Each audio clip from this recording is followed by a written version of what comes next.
Who's a first-timer? Outstanding. Outstanding. So Sandy's smiling pretty big right now. So for those of you, for the first-timers in the room, is there anyone here willing to say whether or not this is the first time they've met other patients or families who've been afflicted by their conditions or the community? Okay.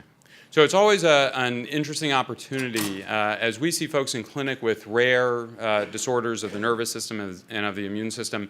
It's that label is a very lonely label, the notion of a rare disease. And then as you start to form communities and networks and meet other people, you realize you're really not alone in anything you've gone through.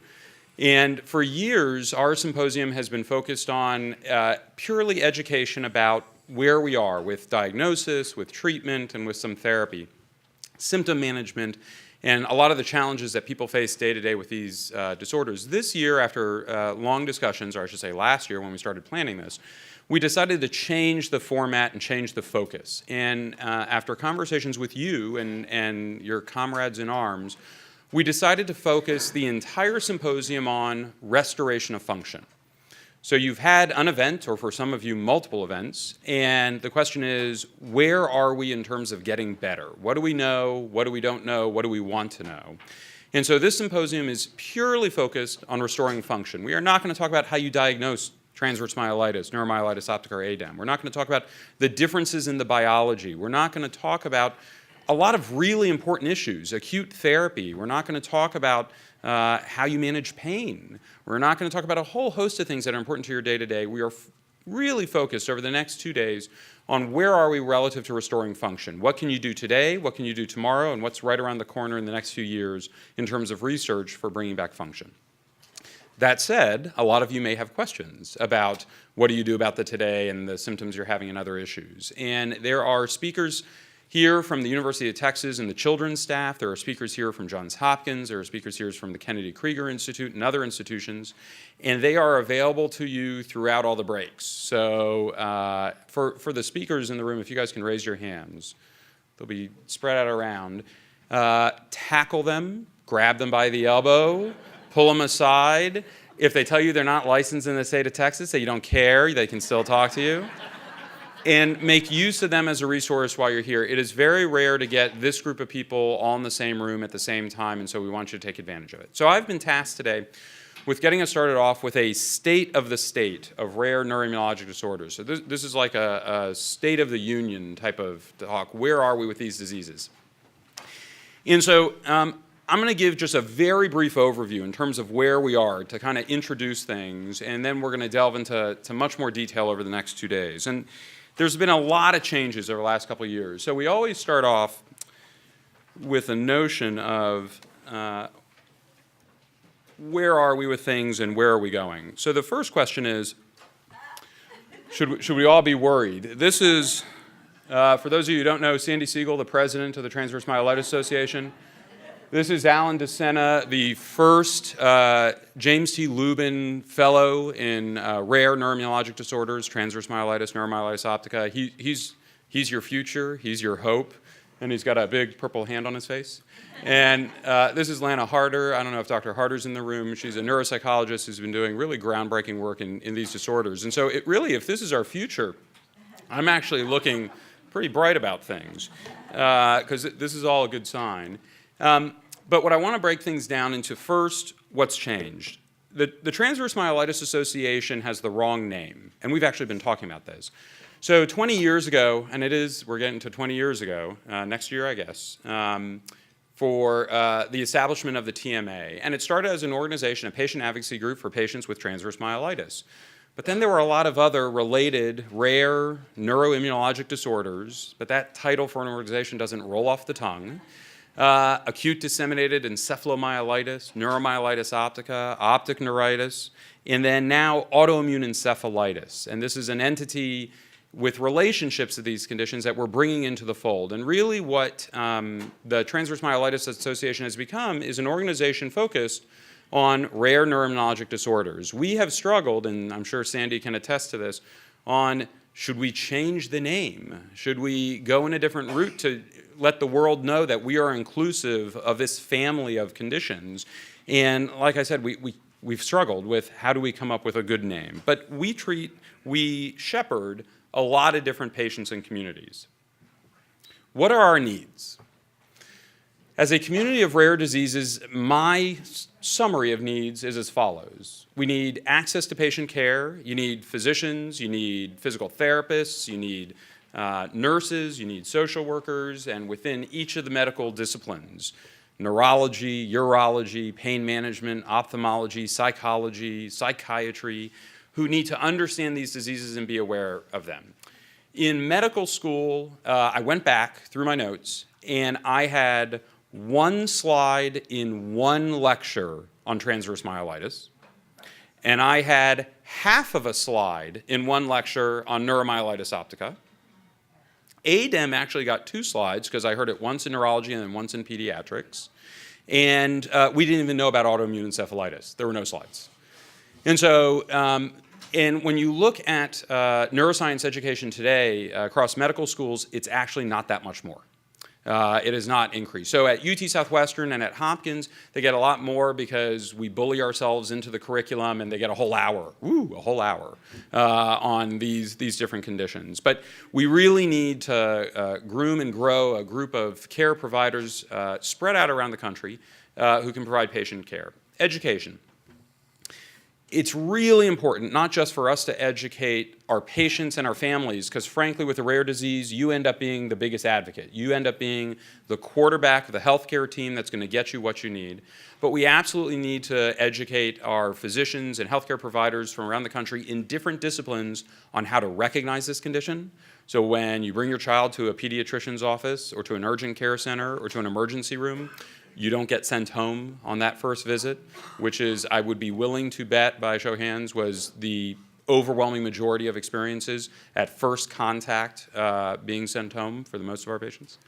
And so we really need to educate our colleagues both on the acute recognition of these conditions, the acute management of these conditions, and then what do you do after? You can't just go home without a plan. You need to have a plan for recovery and rehabilitation, and we're going to talk about what those plans should be today. And then research. We really need to understand the underlying biology of these conditions, where they overlap, where they're different, not just in the acute setting, but also in the long-term setting. Where can we invest our dollars in order to really push the envelope for recovery and repair? And I'm going to tell you about one case we saw here at Children's in May of a young girl who was diagnosed with acute disseminated encephalomyelitis. And I know we're not supposed to teach about that, but for some of you in the room, you may not know what that is, ADEM. And basically, it's a post-infectious, so your body gets an infection, fights it off, and then your immune system, by mistake, goes in and attacks the brain and spinal cord simultaneously. It's more common in kids than adults, and it can run the gamut. There are mild versions, moderate versions, and severe. This young girl, unfortunately, had an extremely severe case, required a lot of care. She was in the ICU, and just being blunt, at times there were discussions of would she make it through this or not. And when my colleagues and I on the Neuro-Immunology team got involved, we reminded people about what we know about ADEM. And ADEM's an extraordinary thing. In ADEM, the insulation around the wires get taken off, but the wires are intact. That's not true for all conditions. And especially in kids, there is incredible potential. So in May, she was in the ICU at Children's, a half a mile down the street. And for some of you in this room, you know the ICU at Children's, unfortunately. It's a great place if you ever have to be in an ICU, but you don't want to be in an ICU. She was there for a long time, went through a lot of care, and survived, made it through. And then we saw her in clinic approximately, this is at her 5-month visit. 5 months after discussions of would she make it or not. And so what she's carrying there is actually a picture of her eye scan that we do in clinic, and she'll come up, we're not going to do sound, but she'll point to it and say, this is my eyeball. And it's like, yes, that is your eyeball. And so she actually summarizes all 3 things: patient care, education, and the research. So she was actually recognized early on in terms of what she had.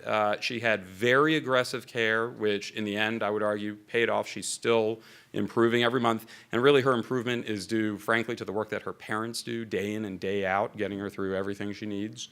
On the education side, teaching even our own colleagues at Children's about how aggressive you have to be in the early setting, because these kids have tremendous potential. And then the research side.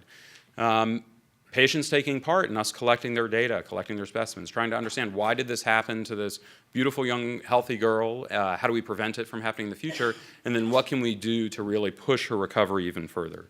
And why do some people recover more than others? What's the difference? So those are the needs. What have we accomplished in these different areas? Well, the first thing that's worth noting is the fellowship, and that came from you in the room. So years ago, Sandy and the board decided that it was going to be extremely important to start having focused training of physicians in these diseases. The mammoth autoimmune disease in neurology is which disease? What's the big gorilla in the room that gets all the attention? MS, multiple sclerosis. And a lot of funding and training and fellowships go into multiple sclerosis. I had many hours of lecture in medical school on multiple sclerosis, and it's an important, very common disease, and we can learn a lot from it to apply into our world, but we're not MS. And so we needed to distinguish ourselves, and the decision was that there needed to be a formalized training program so that neurologists, physiatrists, therapists, psychiatrists who had any proclivity for these conditions could get formalized training, and through funds that were raised by you and your community, which is a huge feat, we were able to establish the James T. Lubin Fellowship in these diseases, and the inaugural fellow, Dr. Alan DeSena, you'll hear from during the symposium this weekend. I encourage you to go talk to him. He's coming to the end of his 2-year fellowship in June, and he will be going off into the world and setting up more clinics around these diseases, which is exactly what we want. Because frankly, while DFW is very convenient, not everybody can fly into Dallas or into Baltimore, and so we need to spread out, and both for the patient care and the education side. So it's been a huge accomplishment that you should all be very proud of. The second is the networking. So when Chitra Krishnan came on as executive director, one of her tasks was to really get us organized in terms of all the different organizations that were out there on the research front, the patient advocacy front, the education side, and she's done an extraordinary job of getting the TMA on the map of a lot of different radars, both at the federal funding level for research, at the partnership level for pharma, and at the patient advocacy level, working with you, families from around the country, to really make sure that the grassroots effort, which started the TMA to begin with, doesn't die, but if anything, flourishes. And it's really been impressive to see. As part of that, she's spent a lot of time focusing on data, informatics. I know it's a super sexy topic to talk about, data. And I know you love getting emails about, please fill out this survey, or would you mind clicking this link, or whatever the case may be. I don't think you can truly appreciate how important clicking that link and filling out that survey is. I cannot stress this enough, and when we talk about tomorrow what the FDA and NIH is looking from a rare disease community for in order to invest dollars, it's your data. We need to understand you as a community in order to advocate for more resources to come to you. And with collaborations with a group called TraitWise, I think the number's over 1,800, Chitra, is that right? 1,800, she's shaking her head. People have filled out the TraitWise survey online so we can start to learn about the community. That's huge. And just in the last year, the TMA passed the 10,000 member mark in terms of worldwide membership. And so there is power in numbers, and as you organize and collect the data around these numbers, it makes a huge difference. The last accomplishment that is worth noting in case people aren't aware is something called a PCORI Award. Has anyone here heard of PCORI? Has anyone here heard of the Affordable Care Act? Yeah. So the Affordable Care Act also established PCORI, which is the Patient-Centered Outcomes Research Institute. And the notion was that when we sit on high in the medical community with scientists and clinicians, people who haven't walked through your shoes, who haven't dealt with the issues you deal with day to day, often we miss things. Often we focus on the wrong things. And we learned this within the TM community a few years ago at camp, when we were discussing trial designs for stem cell therapies, how to restore function. And every trial design I saw come across my desk measured walking. Could we get people to walk better? And that's important, and that's needed. But we started talking to patients, odd notion, I know, it's strange, And we found a really interesting phenomenon. When we talked to our teenagers who had transverse myelitis and weren't walking, if they were under a year from their event, everybody said they wanted the outcome to be around walking. If they were more than a year out from their event, what did they want us to fix? Bladder function. And so we were designing the trials wrong. We were focusing on the wrong outcome, or at least an important one, but maybe missing something that was just as or more important to the people we're supposed to be serving, our patients. So the Patient-Centered Outcomes Research Institute was established to ensure the patients have a stakeholder spot at the table for designing trials and making sure we're doing things in a fashion that really serve our community. They've gone through 3 funding award cycles. They've had over 500 applications, and we found out 3 weeks ago that the first ever pediatric transverse myelitis study is funded by PCORI. It is a multi-center study between Children's in Dallas, Johns Hopkins, Kennedy Krieger Institute, CHOP in Philadelphia, and the Toronto Hospital for Sick Kids, and the Transverse Myelitis Association as a co-investigator on the group. It's a $1.5 million award over 3 years, and it was one of the only rare disease awards of this magnitude to come out. I firmly believe that the only reason we got this PCORI is actually the TMA involvement in it. We had, as that organization, an incredible section of the grant that really showed patients had a tremendous opportunity at the table. The information that you've been doing on TraitWise, those little surveys you do, went a long way into proving we've got a vested community who are interested in taking part in these endeavors. And we were talking last night at dinner. We don't know how to encapsulate this, but we think this is the first transverse myelitis study funded ever by somebody other than the TMA. That's not a little thing. So. And they funded these 2 people. So really, you really have to question the logic of the review committee, but go figure. So what's on the horizon? So there are multiple ways to get funds for research. So you have been funding most of the research in TM, and when you're a rare disease community, it's a small community, which means there's limited dollars. You guys do a phenomenal job. I'm sure Chitra will talk about the walks that have been going on over the last year that have raised a very impressive amount of money, but there's a limit to what we can do at the grassroots, and we need to bring outside dollars in. We need partners in industry, and in the room today we have actually several folks from different industry partners, and what we want to show them is if you're going to invest in research, if you're going to invest in novel research relative to restoration of function and repair, this is the group to study. We've got the goods, we've got the patients, we've got the understanding, and we're going to work to get there. NIH funds, we are submitting in 2 weeks, so if we look a little frazzled today, this might be why. A 5-year, $6 million study in TM, NMO, and ADEM to the NIH. It'll go in November. It is a collaboration between the TMA, Hopkins, UT, the Mayo Clinic Scottsdale, and the University of California, San Francisco. It's quite a group coming to the table to try and form a collaboration around these rare diseases. No MS is in the grant. It is only rare disease, and everybody needs to keep everything crossed that they can, fingers, toes, and arms. Because it would be a great boost, and we'll find out in the spring if that happens. And then patient-driven research. The data you're putting into the portal, the data that you're putting into the TMA is hugely important for research endeavors, both for us understanding what questions should we be asking, how best to ask them, and what's the methodology to get the answers. And so every time you get those links and do those surveys, just recognize you're playing a huge role. It seems like a small thing to use. Sometimes it's an annoyance, frankly. I get surveys, and I delete most of them. I never delete the transverse myelitis one, but they really don't want to know what I have to say. They want to know what you have to say. And so it is an incredibly important task you do when you take the time to fill out that survey.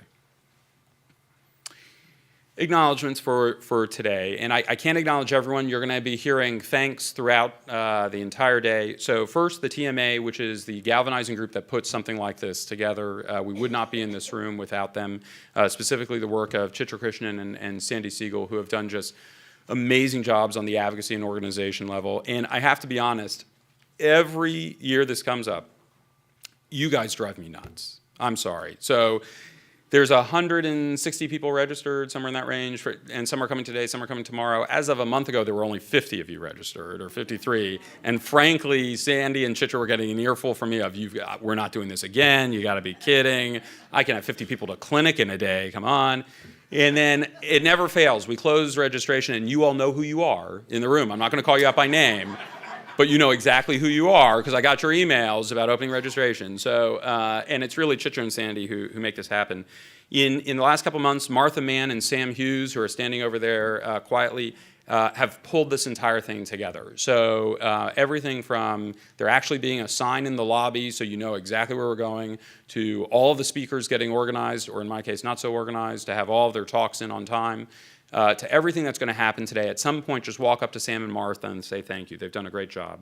They've had partners in crime, Audrey Ayers and Dino O'Brien. You want to know a fun fact about Audrey? Where's Audrey? Where is she? She's hiding from me because she knows what's going to happen. Is she in the room? No? Even better if she's not. So every year, D Magazine, who here is in the North Texas area? You know D Magazine? Right.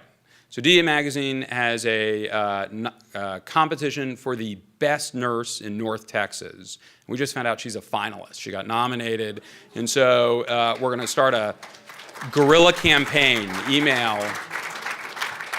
My goal is the cover of D Magazine. I want Audrey on the cover. So Southwestern and Children's have actually been incredibly supportive of these endeavors. We are not a large volume practice. There are more diabetics and patients with heart disease than there are transverse myelitis, ADEM, and NMO. So why, as an institution that has a lot of bills to pay and a lot of research to do, why would you focus on this? And both institutions, Southwestern and Children's, have made very public and very strong commitments to advancing the research, education, and patient care in these rare diseases, and we couldn't do it without them. The symposium cannot happen without sponsors. I'm really excited to see sponsorship from industry coming in to make this happen for several reasons. One is it keeps the TMA dollars doing what you want it to do: education, research, fellowships, and it keeps this symposium going without it being a burden to the advocacy organization. Chugai Pharmaceuticals, which is our lead sponsor for today, has been a great partner to work with and is very enthusiastic about being involved in rare disease research. Biogen IDEC, Restorative Therapies, ABC Medical, the Kennedy Krieger Institute, Cronus, and Coloplast all made this possible, and we really couldn't be here without them today. And you'll see signs and different things up. If you meet any of the representatives from these groups, please give them a word of thanks for what they're doing. So I'm going to end with this. So for some of you who've been with me in clinic, you've heard this from me, that I asked people to do something schizophrenic. And I changed it the other day. I realized when I was talking to one of you, somebody said, well, I've been told I need to accept this. And this could be my pain, this could be my bladder, this could be my walking, this could be my talking, some functionality issue. You were told, I need to accept this. And I said, that's the wrong approach. Accepting it seems to seed over some notion of defeat or resolve, that that's all there is going to be. What I ask people to do is adapt to it. So you have to lead your lives, whatever the it is, a walking issue, a pain issue, whatever the struggles that you have are. You have to adapt to what that is. You don't have to accept it. On the same time, we talk about looking to the future, and we talk about having hope. Hope is extremely important, and you have a lot of reasons to be optimistically hopeful, and you're going to hear those over the next 2 days, but it can't be blind hope. It can't be just infinite faith that at some point, some divine intervention, I would love for it to happen for each and every one of you, is going to fix everything. The hope is that two things will happen. One is you are all going to work extremely hard. You're going to work hard at managing your medical condition. You're going to work hard at rehabilitation. You're going to work hard at dealing with a medical infrastructure that is very complicated and not conducive to your care. And so you're going to work very hard, but you're going to have the faith that there are groups around the country working hard as well to meet you in the middle, to try and make things a little easier in the future. So you don't accept things and you don't have blind faith in a change. You adapt to your current situation, and you have very solid hope rooted in facts of changing research and things that are going to change over the next several years. And hopefully we're going to instill you with some of that over the next couple days. So with that in mind, we are going to get things launched. There's going to be some housekeeping issues, and I think Alan Rucker is coming up to join us. If we can welcome Alan.